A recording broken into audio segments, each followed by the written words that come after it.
Assalamualaikum warahmatullahi wabarakatuh. Sobat beriman rahimakumullah.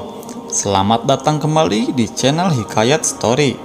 Saya doakan semoga para penonton dan penyimak di channel ini selalu ada dalam lindungan Allah Subhanahu wa taala, dilimpahkan rezekinya, dimudahkan segala urusannya, dan dikabul semua hajatnya oleh Allah Subhanahu wa taala. Amin amin ya robbal alamin. Di video kali ini saya akan menceritakan tentang kisah kaum Yasin yang mendustakan para utusan Allah Subhanahu wa taala dan membunuh laki-laki beriman yang berusaha menyadarkan kaum itu. Bismillahirrahmanirrahim. Allah berfirman, "Dan buatlah suatu perumpamaan bagi mereka, yaitu penduduk suatu negeri ketika utusan-utusan datang kepada mereka, yaitu ketika kami mengutus kepada mereka dua orang utusan, lalu mereka mendustakan keduanya. Kemudian kami kuatkan dengan utusan yang ketiga. Maka ketika utusan itu berkata, sungguh kami adalah orang-orang yang diutus kepadamu.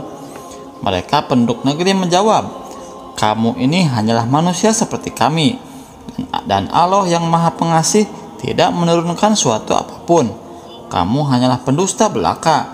Mereka berkata, Tuhan kami mengetahui sesungguhnya kami adalah utusan-utusannya kepada kamu, dan kewajiban kami hanyalah menyampaikan perintah Allah dengan jelas. Mereka menjawab, sesungguhnya kami bernasib malang karena kamu. Sungguh jika kamu tidak berhenti menyeru kami, niscaya kami rajam kamu dan kamu pasti akan merasakan siksaan yang pedih dari kami. Mereka utusan-utusan itu berkata, kemalangan kamu itu adalah karena kamu sendiri. Apakah karena kamu diberi peringatan? Sebenarnya kamu adalah kaum yang melampaui batas. Dan datanglah dari ujung kota seorang laki-laki dengan bergegas, dia berkata, wahai kaumku, ikutilah utusan-utusan itu. Ikutilah orang yang tidak meminta imbalan kepadamu. Dan mereka adalah orang-orang yang mendapat petunjuk, dan tidak ada alasan bagiku untuk tidak menyembah Allah yang telah menciptakanku, dan hanya kepadanya lah kamu akan dikembalikan. Mengapa aku akan menyembah Tuhan-Tuhan selainnya?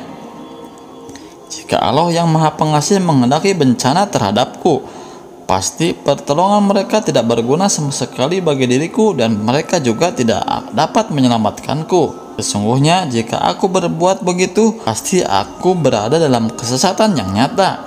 Sungguhnya aku telah beriman kepada Tuhanmu, maka dengarkanlah pengakuan keimananku. Dikatakan kepadanya, masuklah ke surga. Dia laki-laki itu berkata, alangkah baiknya sekiranya kaumku mengetahui apa yang menyebabkan Tuhanku memberi ampun kepadaku dan menjadikan aku termasuk orang-orang yang dimuliakan. Dan setelah dia meninggal, kami tidak menurunkan suatu pasukan pun dari langit kepada kaumnya, dan kami tidak perlu menurunkannya. Tidak ada siksaan terhadap mereka melainkan dengan satu teriakan saja. Maka seketika itu mereka mati. Alangkah besar penyesalan terhadap hamba-hamba itu. Setiap datang seorang rasul kepada mereka, mereka selalu memperolok-olokkannya. Tidakkah mereka mengetahui berapa banyak umat-umat sebelum mereka yang telah kami binasakan? Orang-orang yang telah kami binasakan itu tidak ada yang kembali kepada mereka, dan setiap umat semuanya akan dihadapkan kepada kami. Al-Quran Surat Yasin ayat 13-32. Kisah ini bermula tentang sebuah daerah yang dikenal bertemperamen keras. Kepada mereka Allah utus sekaligus dua orang rasul, namun mereka mendustakannya. Kemudian dikuatkan lagi dengan mengutus rasul yang ketiga, namun mereka tetap menolaknya dan berkata bahwa para rasul itu tidak lain hanyalah manusia biasa seperti mereka. Menurut mereka, Tuhan yang Maha Esa tidak mungkin mengirimkan utusan untuk mereka. Mereka menganggap dirinya lebih hebat dari para utusan Allah tersebut. Mereka menganggap bahwa para rasul itu hanyalah pendusta belaka. Para rasul tersebut merespon penolakan dari para pendusta itu dengan menyerahkannya kepada Tuhan. Para rasul tersebut tidak memaksakan agar para pendusta itu mau mempercayainya. Mereka berkata, Tuhan kami mengetahui sesungguhnya kami adalah utusan-utusannya kepada kamu, dan kewajiban kami hanyalah menyampaikan perintah Allah dengan jelas. Quran Surat Yasin ayat 16-17.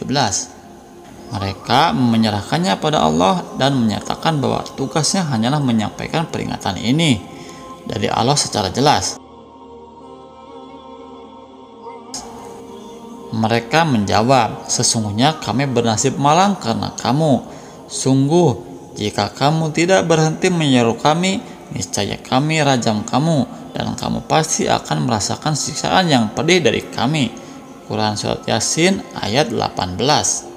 Para penduduk daerah itu kehabisan dalil untuk membantah para rasul itu, sehingga para pendusta itu mengalihkan pembicaraan pada hal lain. Mereka berdalih bahwa sejak kehadiran para rasul tersebut, mereka jadi bernasib sial, sehingga kemudian mengancam akan menyiksa dan membunuh para rasul tersebut jika tidak mau menghentikan dakwahnya. Para rasul tersebut kemudian menjawab bahwa kesialan itu karena ulah kalian sendiri, bukan karena orang lain. Sungguh apa yang dilakukan oleh para penduduk itu telah melampaui batas, karena mereka menuduh orang-orang yang mengajak untuk beriman pada Allah dengan pembawa sial dan mengancamnya dengan siksa yang pedih. Sesuai dengan firman Allah Subhanahu wa taala, mereka utusan-utusan itu berkata, "Kemalangan kamu itu adalah karena kamu sendiri. Apakah karena kamu diberi peringatan? Sebenarnya kamu adalah kaum yang melampaui batas." Quran Surat Yasin ayat 19. Penolakan masyarakat pada Rasul itu mendorong seorang lelaki yang berasal dari ujung kota untuk menasihati mereka. Di dalam beberapa riwayat dijelaskan bahwa lelaki tersebut bernama Habib An-Najjar, seorang yang dulunya adalah pendosa dan kemudian bertobat dan mengikuti ajaran Nabi Isa alaihissalam. Dia menasihati kaumnya agar mereka mengikuti ajaran para utusan Allah tersebut sesuai dengan firman Allah, "Dan datanglah dari ujung kota seorang lelaki, lalu dengan bergegas dia berkata, 'Wahai kaumku, ikutilah utusan-utusan itu. Ikutilah orang yang tidak meminta imbalan kepadamu, dan mereka adalah orang-orang yang mendapatkan petunjuk.'" Quran Surat Yasin ayat 20-21. Lelaki beriman ini menyatakan keimanannya dengan terang-terangan lewat ayat tadi di hadapan masa kafir yang sudah siap sedia mengintai para rasul itu untuk membunuh atau merajam mereka. "Sesungguhnya aku telah beriman kepada Tuhanmu, maka dengarkanlah pengakuan keimananku." Quran Surat Yasin ayat 25. Lelaki beriman ini menyampaikan kata-kata itu untuk menemui ajalnya. Penduduk negeri itu mengurumuninya dan tidak memberinya waktu. Mereka segera menimpakan siksaan yang tadinya mereka persiapkan untuk para nabi, sehingga Allah menyelamatkan nabi-nabinya. Jasad lelaki beriman ini terkoyak di bumi, sementara ruhnya naik ke hadapan Allah. Lalu dikatakan kepadanya, "Masuklah ke surga." Dia lelaki itu berkata, "Alangkah baiknya sekiranya kaumku mengetahui apa yang menyebabkan Tuhanku memberi ampunan kepadaku dan menjadikan aku termasuk orang-orang yang telah dimuliakan." Quran Surat Yasin ayat 26-27. Lelaki beriman itu masih berharap andai saja kaumnya mengetahui apa yang Allah perlihatkan di detik-detik kematiannya. Itulah jiwa yang benar-benar baik, yang jasadnya terpotong-potong dan terkoyak di bumi, sementara ruhnya mengharapkan hidayah bagi orang-orang yang menyiksa jasadnya. Dia menyeru mereka menuju Allah sampai akhirnya mereka membunuhnya. Saat mereka membunuhnya, ia berharap sekali ingin mereka ikut bersamanya di surga. Dan setelah dia meninggal, kami tidak menurunkan suatu pasukan pun dari langit kepada kaumnya, dan kami tidak perlu menurunkannya. Tidak ada siksaan terhadap mereka, melainkan dengan satu teriakan saja, maka seketika itu mereka mati. Quran Surat Yasin ayat 28-29. Dari ayat tersebut menunjukkan jelas bunyi teriakan yang amat kuat terhadap mereka, sehingga mereka serentak mati. Dalam beberapa tafsiran ulama, Allah Subhanahu wa taala mengutus pada mereka malaikat Jibril alaihissalam. Lalu dia membuka pintu gerbang negeri tersebut seraya berteriak dengan satu teriakan saja. Maka seketika itu juga mereka mati. Allah Subhanahu wa taala menceritakan kepada kita tentang 3 nabi tanpa menyebut nama-nama mereka.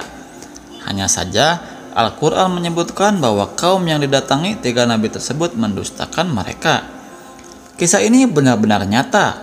Kisah ini disampaikan Allah sebagai perumpamaan, peringatan, dan pelajaran bagi kaum Quraisy dan kaum musyrikin yang ada di balik mereka, agar mereka bisa memetik pelajaran dari nasib penduduk negeri tersebut yang bersekongkol memusuhi para utusan Allah yang datang kepada mereka. Mereka secara terang-terangan mendustakan para rasul, menampakkan kekafiran dengan jelas, dan menuding biang keladi kesialan yang menimpa negeri tersebut. Padahal kesialan itu tidak lain disebabkan karena kekafiran.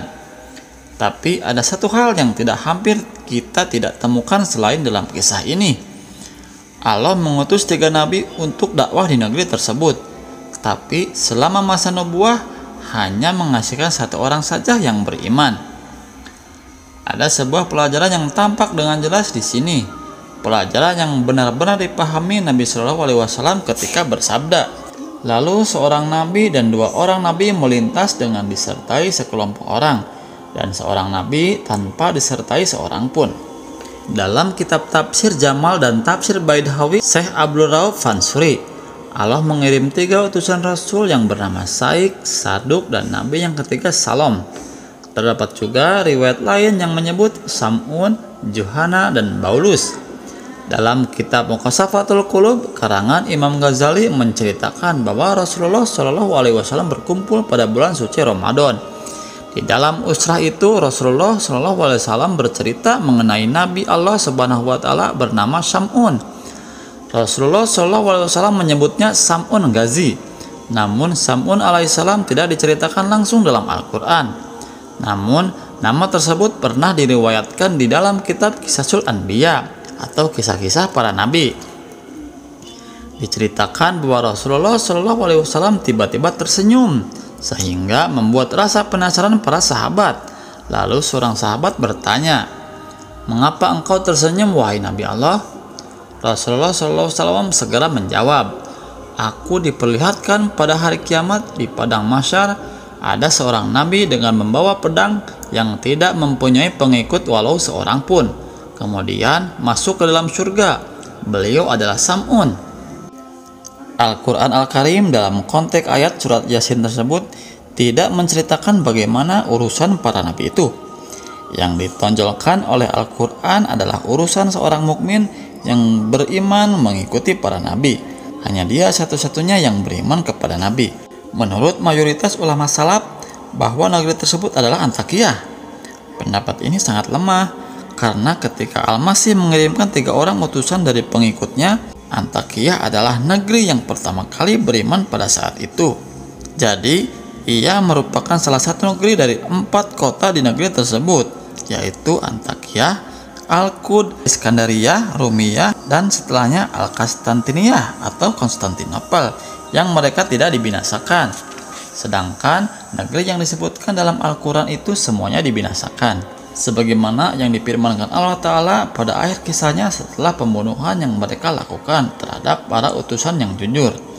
Tidak ada siksaan atas mereka, melainkan satu teriakan suara saja, tiba-tiba mereka semuanya mati. Quran Surat Yasin ayat 29.